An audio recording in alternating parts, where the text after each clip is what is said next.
वैश्विक भूख सूचकांक ग्लोबल हंगर इंडेक्स में भारत 107वें स्थान पर खिसक गया है। पिछली बार के मुकाबले भारत 6 पायदान नीचे है। जीएचआई के लिए दुनिया के 136 देशों से आंकड़े जुटाए गए। इनमें से 121 देशों की रैंकिंग की गई। बाकी 15 देशों से समुचित आंकड़े नहीं होने के कारण उनकी रैंकिंग नहीं की जा सकी। इस रैंकिंग में भारत अपने लगभग सभी पड़ोसी देशों से पीछे है। केवल अफगानिस्तान से ही भारत की स्थिति थोड़ी सी बेहतर है। अफगानिस्तान इस सूची में 109वें स्थान पर है।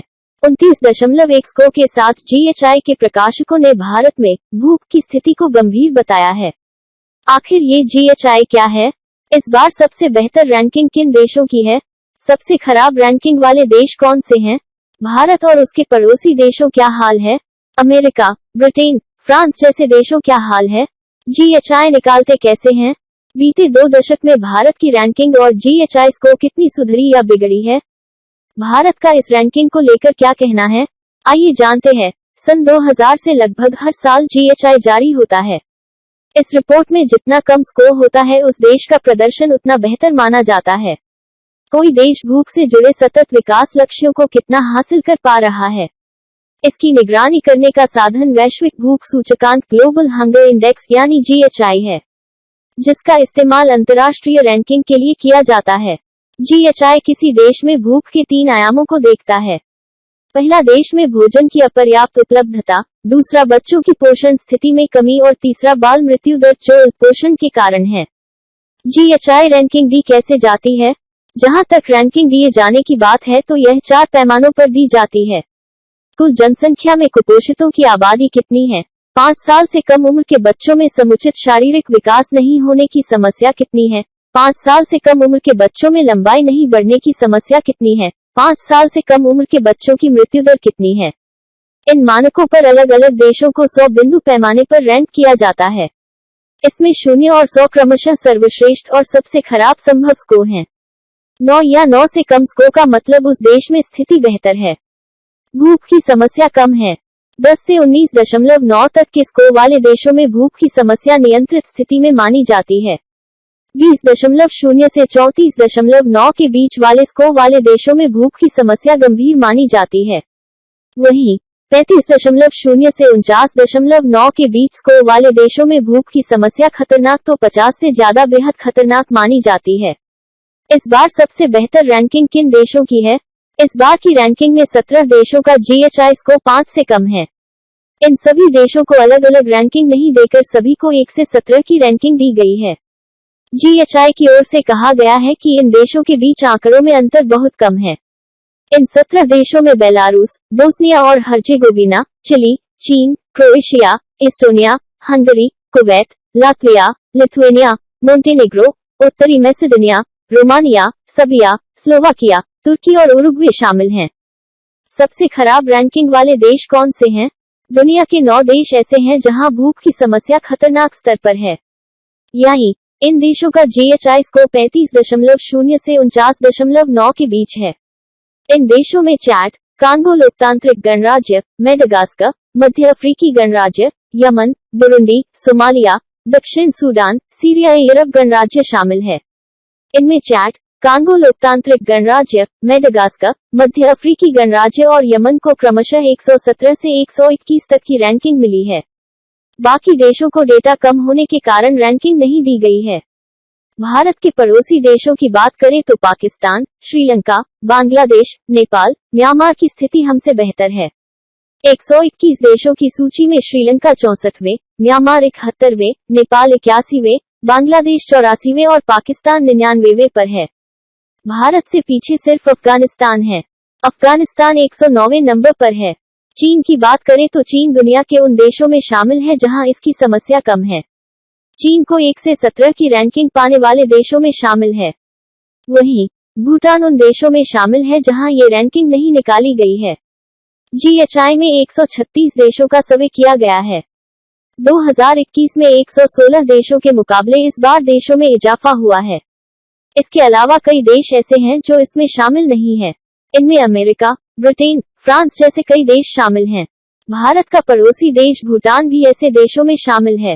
बीते 2 दशक में भारत की रैंकिंग और जीएचआई स्कोर कितना सुधरा या बिगड़ा है? 2000 से इस रैंकिंग शुरुआत हुई। इसका उद्देश्य 2030 तक दुनिया भर में भूखमरी की समस्या को खत्म करना था।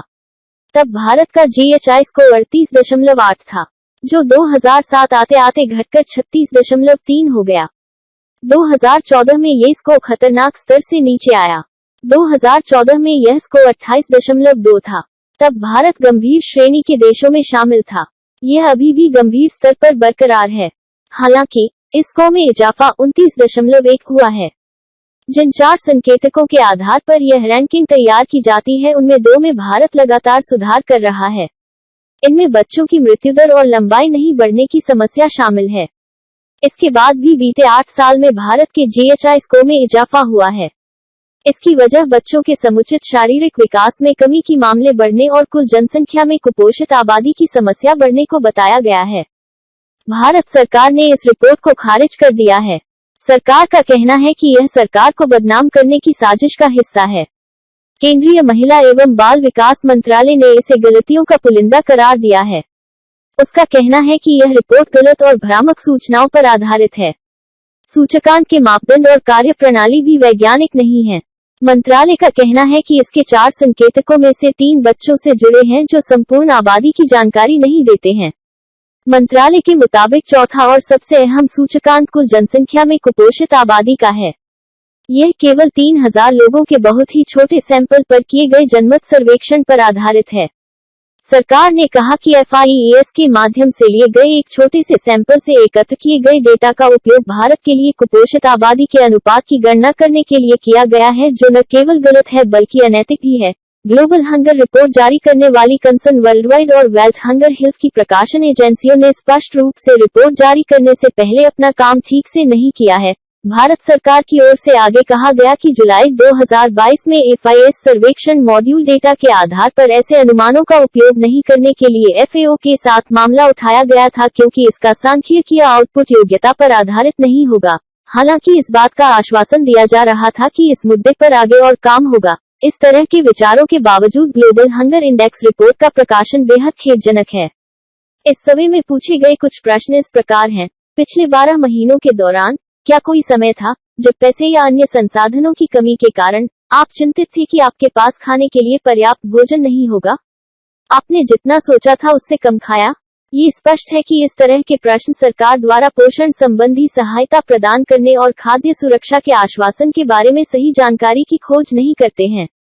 भारत में प्रति व्यक्ति आहार ऊर्जा आपूर्ति, जैसा कि फूड बैलेंस शीट से FAO द्वारा अनुमान लगाया गया है, साल दर साल बढ़ रही है और इसका कोई कारण नहीं है कि देश में कुपोषण का स्तर बढ़ना चाहिए। इस अवधि के दौरान सरकार ने खाद्य सुरक्षा सुनिश्चित करने के लिए कई उपाय किए थे। भारत सरकार दुनिया में सबसे बड़ा खाद्य सुरक्षा कार्यक्रम चला रही है। देश में कोविड-19 के प्रकोप के कारण उत्पन्न आर्थिक व्यवधानों के मद्देनजर सरकार ने मार्च 2020 में लगभग 80 करोड़ राष्ट्रीय खाद्य सुरक्षा अधिनियम लाभार्थियों को अतिरिक्त मुफ्त खाद्यान्न, चावल, गेहूं के वितरण की घोषणा की थी। PM गरीब कल्याण अन्न योजना के तहत प्रति माह 5 किलोग्राम प्रति व्यक्ति दिया गया है। सरकार ने कहा कि अब तक वाई योजना के तहत सरकार ने राज्यों, केंद्र शासित प्रदेशों को लगभग 1121 लाख मीट्रिक टन खाद्यान्न आवंटित किया है। इस योजना को दिसंबर 2022 तक बढ़ा दिया गया है। वितरण राज्य सरकारों के माध्यम से किया गया है, जिन्होंने स्वयं लाभार्थियों को दालें, खाद्य तेल और मसाले आदि उपलब्ध कराकर केंद्र सरकार के प्रयासों को आगे बढ़ाया है। प्रधानमंत्री मातृ वंदना योजना के तहत दिए 5000 रुपये भारत में 14 लाख आंगनबाड़ियों में आंगनबाड़ी कार्यकर्ताओं और सहायिकाओं द्वारा पूरक पोषाहार का वितरण किया गया। लाभार्थियों को टेक होम राशन हर दिन उनके घरों पर पहुंचाया गया। प्रधानमंत्री मातृ वंदना योजना के तहत 1.5 करोड़ से अधिक पंजीकृत महिलाओं को उनके पहले बच्चे के जन्म पर, गर्भावस्था और प्रसव के बाद की अवधि के दौरान मजदूरी समर्थन और पौष्टिक भोजन के लिए 5000 रुपये प्रदान किए गए। सरकार ने कहा कि ग्लोबल हंगर इंडेक्स में शामिल POU के अलावा 3 अन्य संकेतक मुख्य रूप से बच्चों से संबंधित हैं। स्टंटिंग, वेस्टिंग और 5 साल से कम उम्र के बच्चों की मृत्यु दर। ये संकेतक भूख के अलावा पीने के पानी, स्वच्छता, पर्यावरण जैसे विभिन्न अन्य कारकों के परिणाम हैं। मुख्य रूप से बच्चों के स्वास्थ्य से संबंधित संकेतकों के आधार पर भूखमरी की गणना करना न तो वैज्ञानिक है और न ही तर्कसंगत है। अब हम आपसे पूछते हैं कि आपको क्या लगता है, क्या ये रिपोर्ट सही है या फिर हर बार की तरह हमारे देश को बदनाम करने की एक साजिश है? आशा करते हैं आपको हमारा ये वीडियो अच्छा लगा होगा। चैनल को सब्सक्राइब करें और अपने दोस्तों के साथ शेयर करें। जय हिंद, जय भारत।